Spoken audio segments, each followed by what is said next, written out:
இந்த நேரத்தில் எங்களுடைய வழிகளை, எங்களுடைய நிலைமையை புரிஞ்சுக்கிட்டு எங்களுக்காக பேசின அரசியல் கட்சிகளை சார்ந்த நண்பர்கள், தலைவர்கள் அனைவருக்கும் என்னுடைய நன்றியை தெரிவிச்சுக்கிறேன்.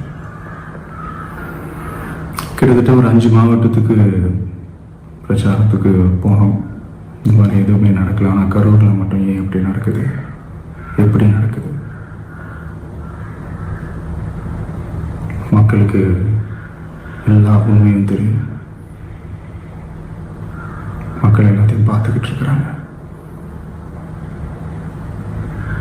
கரூரை சேர்ந்த அந்த மக்கள் அந்த உண்மையெல்லாம் வெளியில் சொல்லும்போது எனக்கு கடவுளே நேரில் வந்து இறங்கி அந்த உண்மைகள்லாம் சொல்கிற மாதிரி எனக்கு தோணுச்சு. சீக்கிரமே எல்லா உண்மைகளும் வெளியில் வரும்.